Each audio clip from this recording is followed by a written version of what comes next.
Gracias.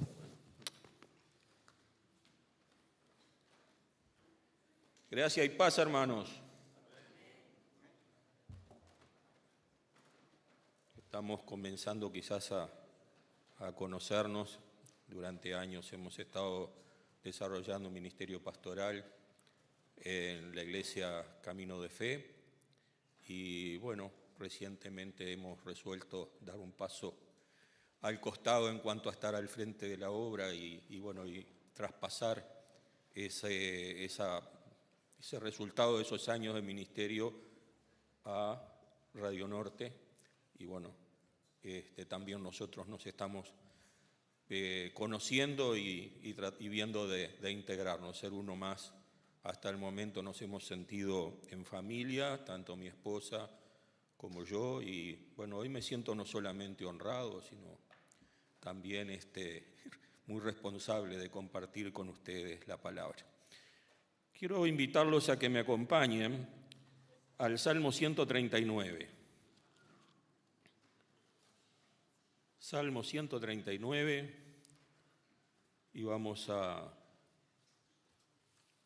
estar leyendo de allí las Escrituras en el día de hoy, y luego vamos a llevar a cabo una reflexión acerca de lo que nos habla, lo que nos interpela la palabra de Dios allí en este día. Entonces, si ya lo tiene, le invito a que me acompañe desde su espada. La palabra de Dios es la espada del soldado de Cristo. Así que bueno, soldado sin espada, está difícil la cosa. Comienza la Escritura en el Salmo 139 diciendo: «Oh Jehová, tú me has examinado y conocido. Tú has conocido mi sentarme y mi levantarme. Has entendido desde lejos mis pensamientos. Has escudriñado mi andar y mi reposo, y todos mis caminos te son conocidos. Pues aún no está la palabra en mi lengua, y he aquí, oh Jehová, tú la sabes toda. Detrás y delante me rodeaste, y sobre mí pusiste tu mano. Tal conocimiento es demasiado maravilloso para mí, alto es, no lo puedo comprender. ¿A dónde me iré de tu espíritu y a dónde huiré de tu presencia? Si subieres a los cielos, allí estás tú, y si en el Seol hiciere mi estrado, he aquí, allí tú estás. Si tomare las alas del alba y habitar en el extremo del mar, aún allí me guiará tu mano y me asirá tu diestra. Si dijere, ciertamente las tinieblas me encubrirán, aún la noche resplandecerá alrededor de mí. Aún las tinieblas no encubren de ti, y la noche resplandece como el día. Lo mismo te son las tinieblas que la luz, porque tú formaste mis entrañas. Tú me hiciste en el vientre de mi madre. Te alabaré, porque formidables, maravillosas son tus obras. Estoy maravillado, y mi alma lo sabe muy bien. No fue encubierto de ti mi cuerpo, bien que en oculto fui formado, y entretejido en lo más profundo de la tierra. Mi embrión vieron tus ojos, y en tu libro estaban escritas todas aquellas cosas que fueron luego formadas, sin faltar una de ellas. Cuán precioso me son, oh Dios, tus pensamientos. Cuán grande es la suma de ellos. Si lo enumero, se multiplican más que la arena. Despierto y aún estoy contigo. De cierto, oh Dios, harás morir al impío. Apartaos pues de mí, hombres sanguinarios, porque blasfemias dicen con ellos contra ti. Tus enemigos toman en vano tu nombre. No odio, oh Jehová, a los que te aborrecen, y me enardezco contra tus enemigos. Los aborrezco por completo, los tengo por enemigos. Examíname, oh Dios, y conoce mi corazón. Pruébame y conoce mis pensamientos, y ve si hay en mí camino de perversidad, y guíame en el camino eterno. Hasta ahí leemos entonces la palabra de Dios, y vamos a compartir este salmo que interpretamos o creemos que es un salmo que escribió David. No sabemos en qué tiempo y en qué circunstancias, pero sí ¿verdad?, se le atribuye a David este salmo. David, el hombre con el corazón conforme al corazón de Dios, es el que a través de este salmo nos está escribiendo. Saben que los salmos eran el himnario del pueblo de Israel en aquellos tiempos, ¿verdad? Y sería como, ¿verdad? Yo no sé si algunos de los más grandes en la iglesia se acuerden de aquellos himnarios, unos de tapas rojas y otros de tapas verdes. Entonces allí se recurría a la letra del himno que se iba a cantar en ese momento. Bueno, esos himnos eran el libro de los salmos que nosotros tenemos hoy en nuestras Biblias. ¿Y en qué circunstancias, en qué ocasiones el pueblo de Israel cantaba? Bueno, habían, sin duda que en cualquier momento de la vida el adorador recurría a estos salmos, pero en particular había momentos donde el pueblo de Israel viajaba desde sus lugares en que estaban a Jerusalén para las fiestas especiales. Y en esos viajes que hacían, que eran viajes comunitarios, allí una de las cosas que hacían mientras caminaban era ir cantando para alentarse, ¿verdad?, y para ir de alguna forma preparando su corazón para que cuando llegaran a Jerusalén, cuando llegaran al templo, rendir a Dios su adoración de la manera formal, pero en el camino ellos iban cantando. Y sin duda probablemente cantarían también cuando hacían sus labores agrícolas. Muchos israelitas eran agricultores, otros eran pastores. El caso de David compuso muchos de esos cantos en su tiempo de pastor. Eran tiempos donde él estaba solo en los lugares descampados y allí, ¿verdad?, meditaba en su corazón y redactaba y escribía cosas para adorar a su Dios. Y es un salmo, vuelvo a decir, no sabemos cuáles las circunstancias en que David escribió, pero lo que sí sabemos es que es una meditación que David llevó a cabo de una manera muy profunda. Y yo no sé si usted tiene la costumbre de meditar en la palabra de Dios, pero realmente es un ejercicio por demás interesante el que nosotros, como cristianos, como hijos de Dios, tengamos un tiempo para meditar en las cosas de Dios en nuestra vida. Habitualmente, algunos tenemos nuestros diálogos interiores, esas grandes conversaciones que uno tiene consigo mismo, y por allí en esa conversación se introduce Dios y se termina transformando no en una conversación de uno, sino que Dios está tratando con uno, ¿verdad? Esas cosas ocurren de la boca para adentro, ocurren en el interior del corazón. Si uno las llegara a verbalizar, probablemente terminarían en Villa Carmen, porque la gente diría, este está loco, anda hablando solo. Pero muchas veces vamos en nuestro corazón hablando con el Señor. Y esos son tiempos donde vivimos esas experiencias en las cuales Dios nos habla, en las cuales Dios trata de una forma particular con nuestra vida. Y sin duda era un momento en el cual David estaba en eso. Y David en su meditación comienza a pensar, primero que nada, en Dios. ¿Y en qué piensa de Dios? En la grandeza de Dios. ¿Sí? Pero la grandeza de Dios reflejada en un aspecto que es lo que se llama uno de los atributos de Dios. Dios posee algunos atributos, algunos de los cuales son compartidos por su creación, aunque no en la perfección de Dios, pero son compartidos, ¿verdad? Pero otros son propiamente de Dios. Por ejemplo, la eternidad, por ejemplo, la omnisciencia, por ejemplo, el omnipoder. Todas esas cosas, la inmensidad, ¿verdad?, la infinitud, son atributos, características que le son propios a Dios, pero que no son comunicables. Nosotros no somos omnipresentes, no somos omnipotentes, nosotros estamos limitados. Reflejamos, ¿verdad?, la imagen de Dios que Él ha plantado en nuestra vida, y en esa imagen que reflejamos cosas como el amor, como la bondad, atributos, ¿verdad?, que también son parte de Dios.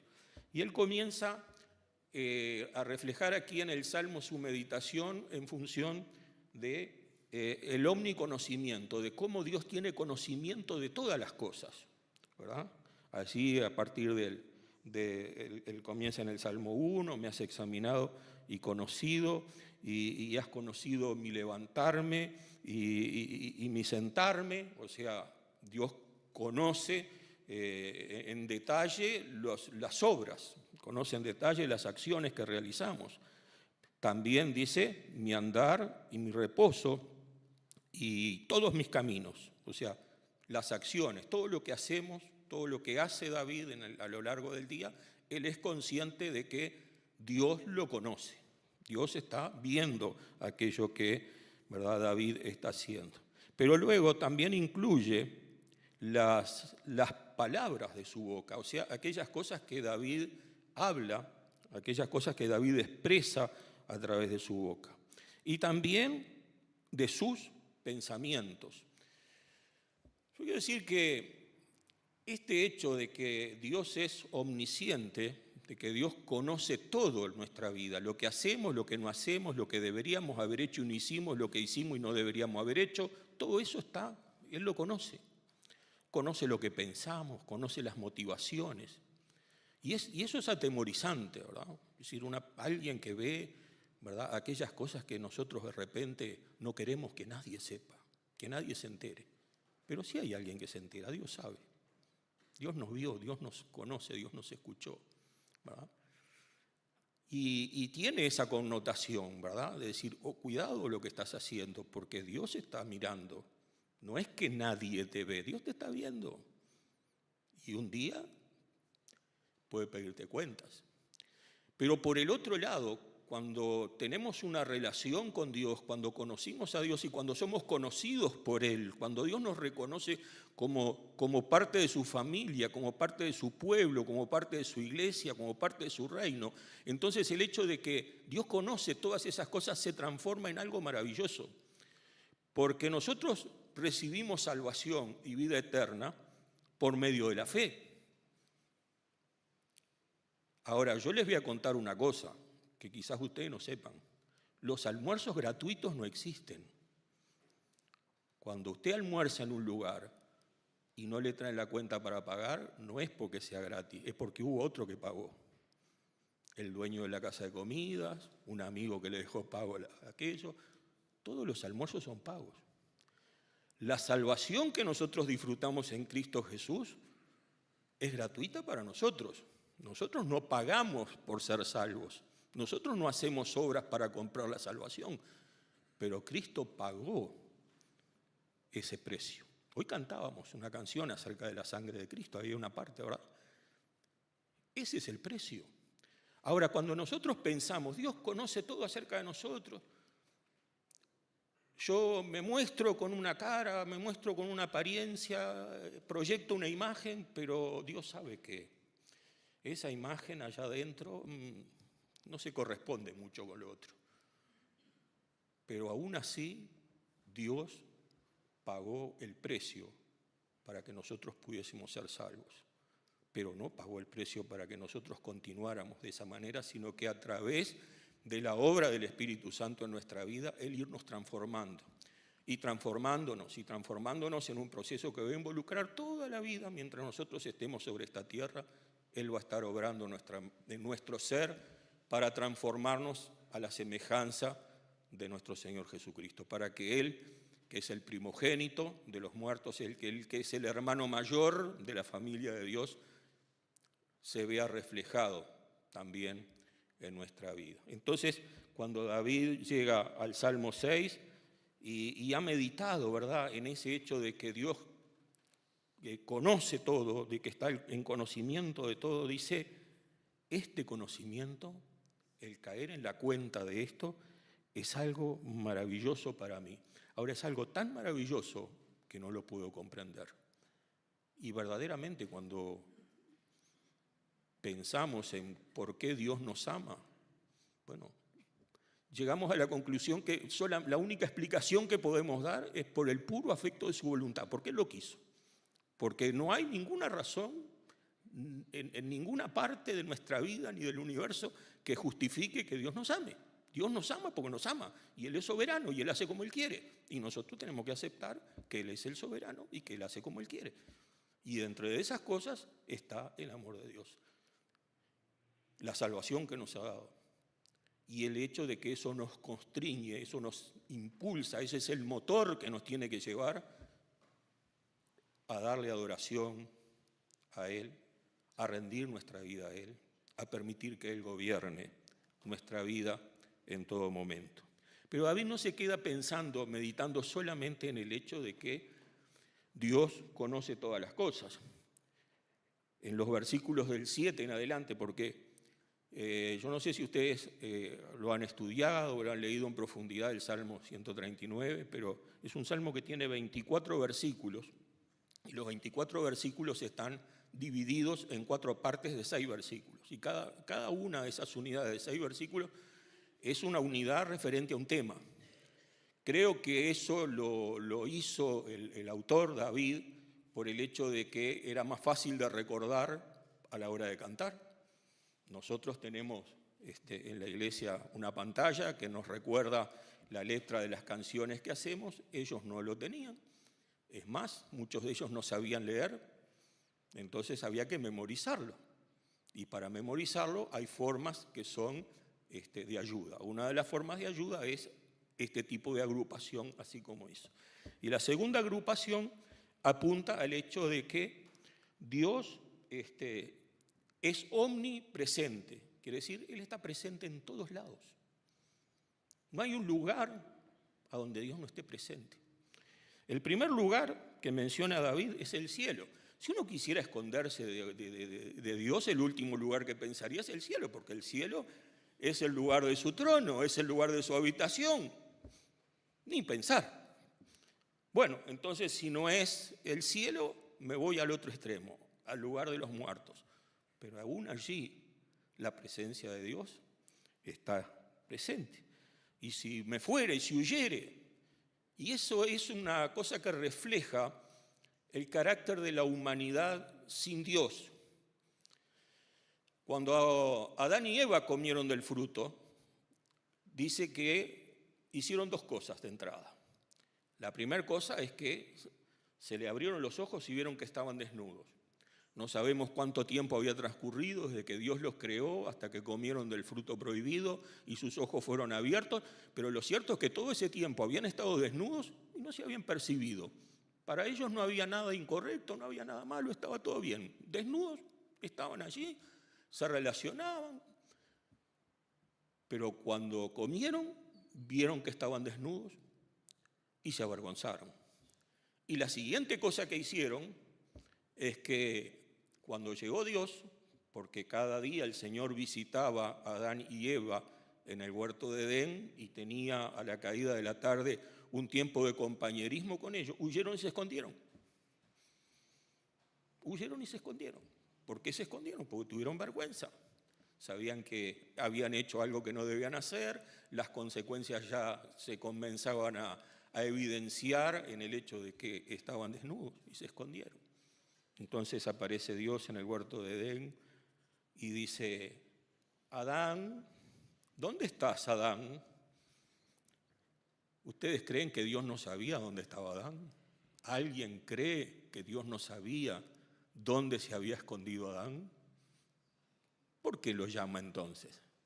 Porque es una forma de llamarle la atención, una forma de meter el dedo en la llaga, por decirlo de alguna forma, para hacerlo reaccionar acerca de su conducta. Y el hombre, en su manera natural, huye de Dios, no quiere saber de Dios. La Escritura dice que nadie busca a Dios, que cada uno se ha desperdigado como ovejas sin pastor, unos para un lado, otros para el otro, pero nadie quiere saber de Dios. Y lo comprobamos, ¿verdad? Cuando a veces hablamos con personas acerca de nuestra fe y queremos estimularlos a acercarse a Dios, vemos que generalmente hay una intención de escapar de Dios. Y nosotros, muy sueltos de cuerpo, ¿qué hacemos? Decimos: cuando yo llegué a Cristo. Mentira. Yo te voy a decir la verdad, nosotros no llegamos a Cristo, Cristo llegó a nosotros. El día que abrimos nuestro corazón a Cristo es porque Él ya nos había perseguido, por decirlo de alguna forma, y ya había preparado esa obra en nosotros para que bueno, el llamado fuera realmente eficaz y volviéramos en nuestro conocimiento hacia Dios. Y el ser humano huye de la presencia de Dios, y David ve allí en eso, ¿verdad? En esta porción. No hay lugar a donde esconderse de Dios. Hay un profeta en las Escrituras al cual Dios le dijo: tengo para ti una misión. Anda, hay una ciudad muy populosa, de un pueblo que son sumamente impíos, pero hay gente inocente allí y yo no quiero que esa gente perezca. Tú andá y predicales, anunciá que dentro de tantos días mi juicio va a caer sobre ellos si no se arrepienten.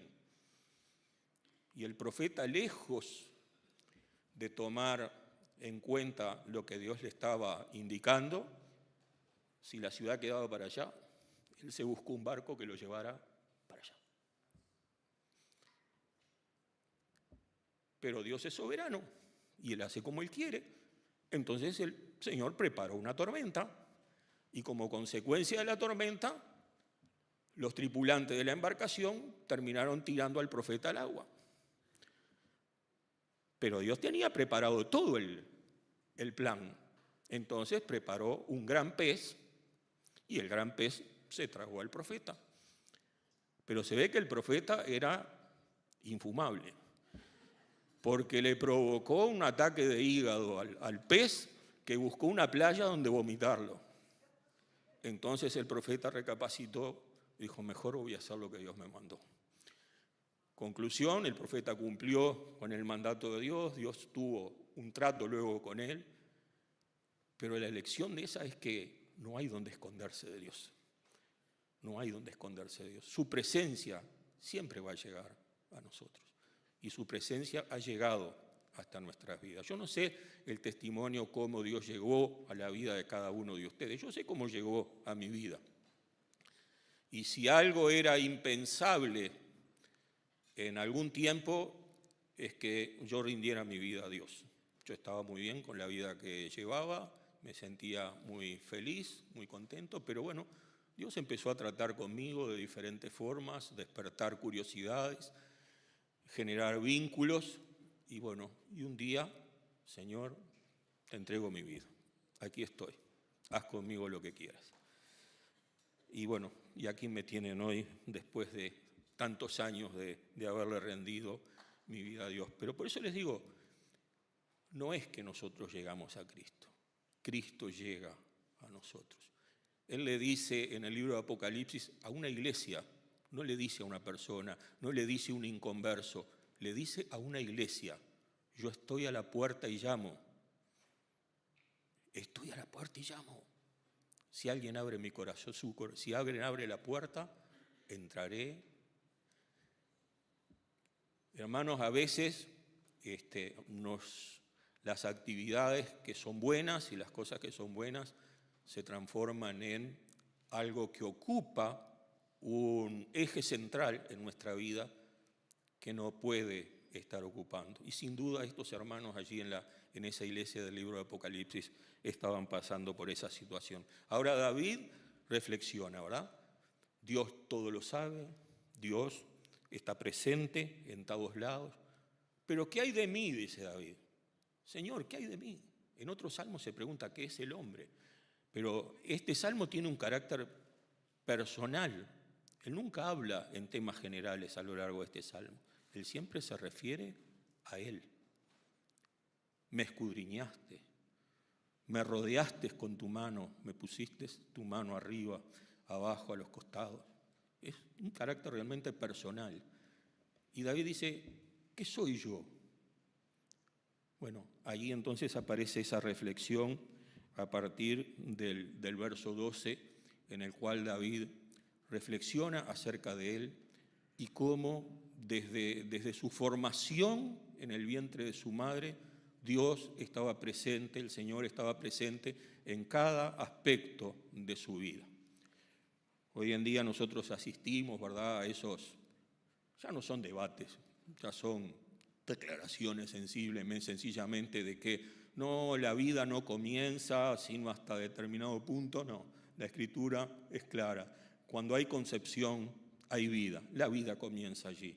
El hombre puede buscar todas las justificaciones y todas las cosas que quiera, pero algo es inalterable, algo es inapelable, y es que la vida comienza allí. Y David comienza, ¿verdad?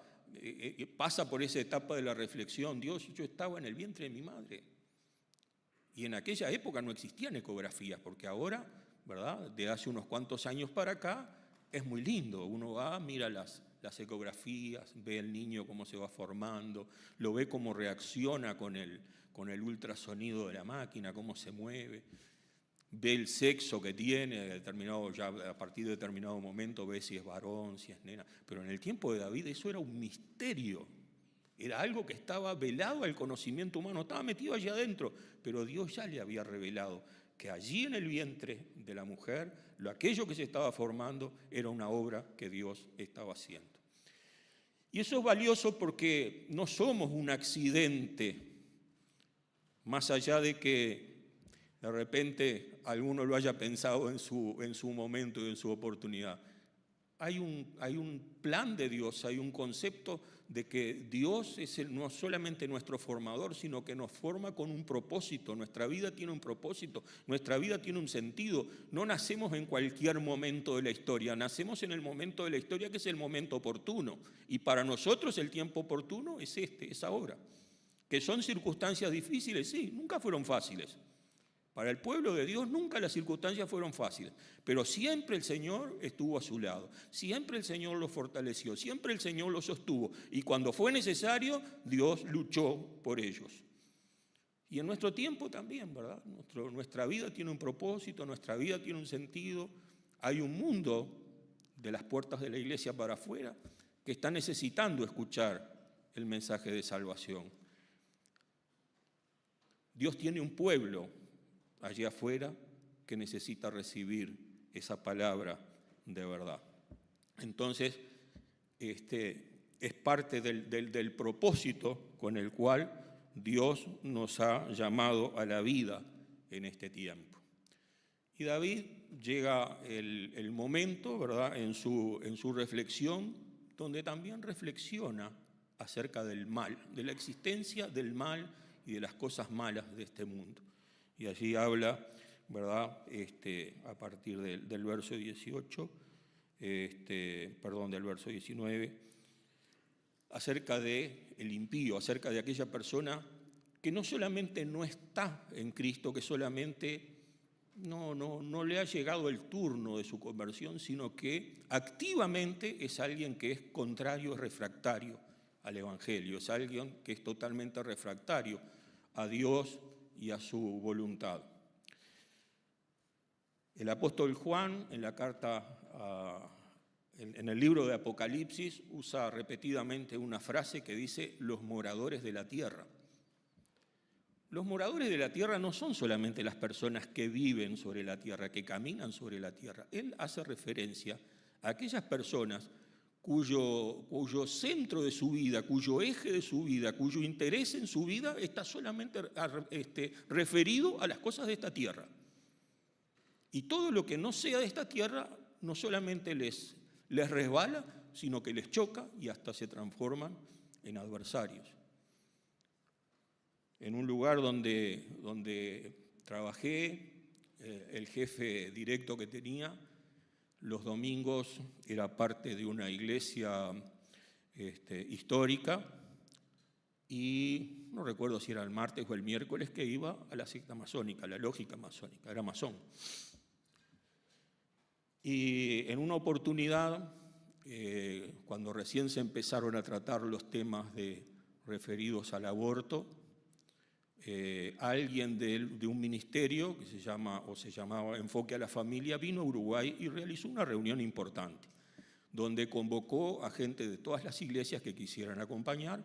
Bueno, la iglesia de la cual él era miembro se sumó y él fue la persona que tenía que ir. Entonces, después me contaba lo mal que había pasado en aquella reunión, porque la persona que vino en representación del doctor Dobson, que era el principal, que era alguien de Centroamérica, había hecho la locura de orar para comenzar la reunión. Y él se sintió tan mal en su interior por aquello, porque ¿cómo puede ser? Yo me sentí mal, me decía. Bueno, yo creo que cuando el apóstol Juan habla de las personas o los hombres moradores de la tierra, se refiere a ese tipo de personas, personas en las cuales Dios y sus cosas son totalmente opuestas, ¿verdad? Algo que es diametralmente terrible. Las Escrituras nos enseñan que Dios ha preparado un lugar para Satanás y sus demonios, pero que por añadidura van a ir allí, a aquel lugar otras personas, van a ir seres humanos allí a parar allí. Esos moradores de la tierra van a tener su fin en aquel lugar. Y uno puede pensar, bueno, pero qué terrible, ¿cómo Dios puede juzgar de esa manera? No, es que Dios usa de misericordia hasta en el juicio. Porque ¿qué es lo que nosotros vamos a tener en la eternidad, los hijos de Dios? ¿Qué es lo que vamos a tener en la eternidad? El gozo de estar perpetuamente en la presencia de Dios, eternamente. Verle a Él cara a cara y disfrutar de su presencia. Ahora, para alguien que no quiere eso, el estar eternamente en la presencia de Dios es una tortura china. Entonces yo creo que Dios muestra su misericordia para con esas personas, no exponiéndolos a lo que ellos no quieran ser expuestos. Entonces David habla acerca de la justicia de Dios y nuevamente retoma el tema acerca de él. Y dice nuevamente, para finalizar los versículos 23 y 24, examíname, oh Dios, y conoce mi corazón. Si hay algo que necesitamos que Dios haga en nuestra vida perpetuamente, es examinar nuestro corazón. El proverbio dice que de nuestro corazón mana la vida, que por eso debemos de cuidarlo, y realmente es algo que necesitamos porque muchas veces, hasta por distracción,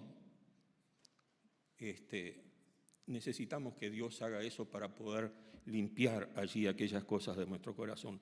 Pruébame y conoce mis pensamientos. Las cosas comienzan, ¿verdad? Las acciones, los hechos, las palabras, todas comienzan en un pensamiento. A veces uno no valoriza correctamente la dimensión de lo que significa el pensamiento.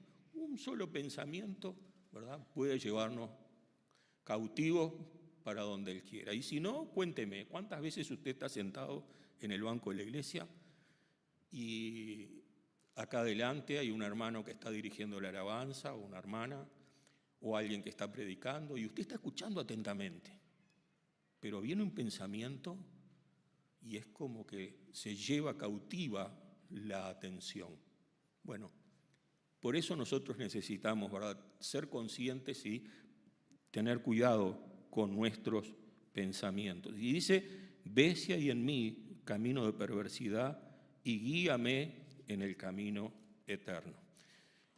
David es llamado por Dios un hombre conforme a mi corazón.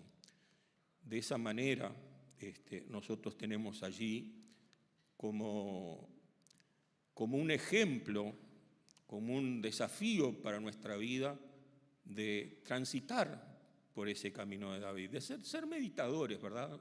Usar tiempo para meditar, para pensar, ¿verdad? Pensar en Dios, pensar en sus cosas, darle espacio. Evidentemente no vamos a poder meditar en Dios en el bullicio de un lugar público. Sin duda vamos a tener que buscar un lugar donde podamos tener un cierto reposo, una cierta tranquilidad y destinar tiempo a pensar. Pero a pensar no en Dios de una manera genérica, sino en Dios de una forma cercana, de una forma personal, de una forma individual. ¿Y saben lo que va a pasar? Dios va a comenzar a hablar a su corazón. Si Dios aún no lo ha hecho, Dios va a comenzar a hablar a su corazón. Usted va a comenzar a descubrir que Dios verdaderamente habla al corazón del hombre a través de su palabra, que el Espíritu Santo vivifica la palabra de Dios en nuestra vida. Y esa experiencia de experimentar la voz de Dios en nuestro corazón es sin duda lo que va a llevarnos en ese camino en el cual el Señor va transformando nuestra vida. Nuestra razón, nuestro intelecto es importante, nuestras emociones son importantes, pero que estén en las manos de nuestro Dios. Amén. Inclinamos nuestro rostro en señal de reverencia.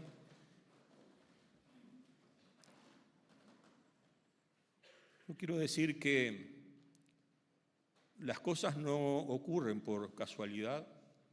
Cuando las cosas ocurren es porque Dios ha preparado y Dios tiene un propósito para tu vida.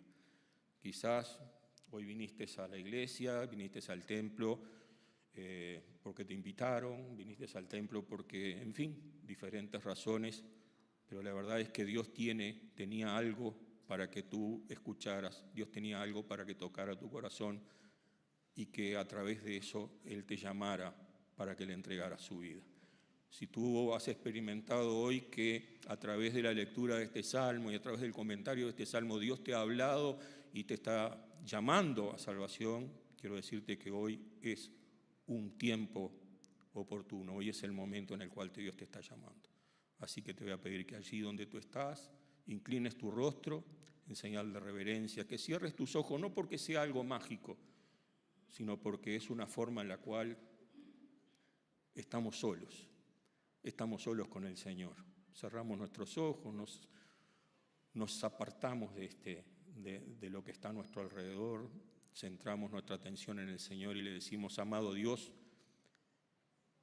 en esta mañana quiero aceptar que te necesito.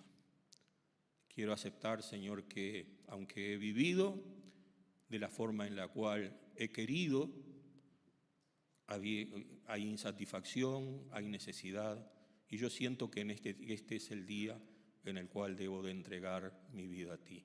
Señor, perdóname, perdona mis pecados, perdona mis rebeliones, entra en mi vida, toma mi vida, sé mi Salvador, sé mi Señor, y haz de mí la persona que tú quieres que yo sea. Si tú hiciste hoy esta oración, yo te voy a pedir que allí donde estás levantes tu mano para que alguno de los pastores o alguien del personal de la iglesia se acerque a ti. Y para el resto de la iglesia, quiero orar en el nombre de nuestro Señor Jesucristo y pedir al Dios y Padre de nuestro Señor Jesucristo que esté tocando los corazones en este tiempo y que esta exposición del Salmo 39 sea de provecho, que lleve fruto en nuestra vida y nos transforme a la forma en la cual, Señor, tú nos quieres transformar. En tu nombre, Jesús, oramos, te damos las gracias y decimos amén.